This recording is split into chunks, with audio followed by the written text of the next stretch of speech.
पेक्षा असते। काही काही लोक राबराब राबून घेतात, एवढे राबून घेतात, घरी कोणी आलं की 2 मिनिट बसायला वेळ भेटत नाही, पण तरी सुद्धा संध्याकाळच्या वेळेला म्हणणार काय केलं दिवसभर, काय काम केलं। अहो सासऱ्याने आवाज दिला तर त्यांच्या पडे धडपड पडत जाते, सासूबाईने आवाज दिला की त्यांचे कामं आवरते, दीर भायानं आवाज दिला की त्यांची कामं करते, लहान लेकराला शाळेत पाठवायचे, त्यांना डब्बा करून द्यायचा, सगळी कामं ती करते घरातली। पण संध्याकाळच्या वेळेला तोच मुलगा किंवा तीच मुलगी आईला म्हणते, आई हे काम माझं तू केलं नाही ग, दिवसभर असंही काही काम होतं तुला। मला सांगायचंय, जीवनात माणसाला मोठं व्हायचं असेल ना, नाही एखाद्या देवाच्या समोर हात जोडणं झालं तर जोडू नका, पण आपल्याला उंच शिखर गाठवायचं असेल, उंच शिखरावरती जायचं असेल, देवापेक्षाही श्रेष्ठ जे आपले मायबाप आहेत त्यांच्या पायावरती एकदा माथा टेकवा।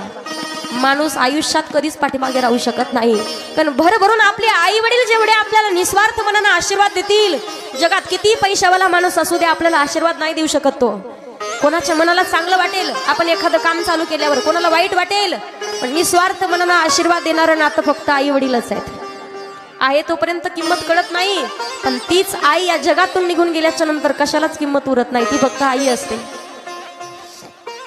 आपण म्हणतो डोळे झाकेपर्यंत प्रेम करते ती आपली आई असते, पण डोळ्यात न दाखवता जो प्रेम करतो ना तो आपला बाप असतो। पहा, निस्वार्थ मनानं प्रेम करणारा नातं।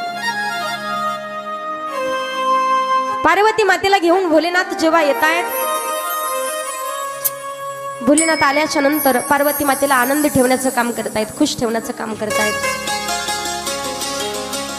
इथं बसलेल्या पुरुष मंडळीला सुद्धा एक सांगणं आहे माझं, किती काम करून घ्यायचं असेल पत्नीकडून काम करून घ्या, पण कधीतरी एखाद्या वेळेला कौतुक करत जा।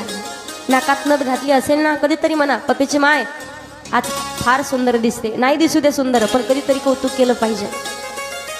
पण कधी कौतुक करावं त्याला स्थळ काळ वेळ या सगळ्या गोष्टी आहेत। शिवाजी भाऊ, कौतुक कधी करावं याला सुद्धा काहीतरी वेळ आहे। मी सांगितलं कथेत कौतुक करा, घरी गेलं बायकोचं कौतुक चालू केलं, काय भारी दोडक्याची भाजी केली, काय भारी भाजी झाली आज, वा अशी भाजी कधीच खाल्ली नव्हती, काय भाजी केली, काय तुझ्या हाताला चव आहे।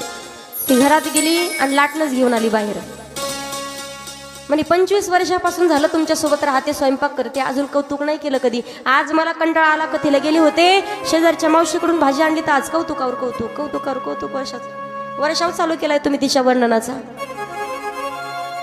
याचा सुद्धा विचार केला पाहिजे की कौतुक केलेलं समोरच्याला पचेल का, बरोबर। देवाला मागावं, पण काय मागावं समजलं पाहिजे।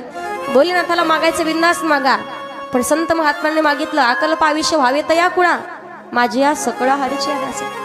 भोलेनाथ प्रत्येक इच्छा पूर्ण करतात, मागायचं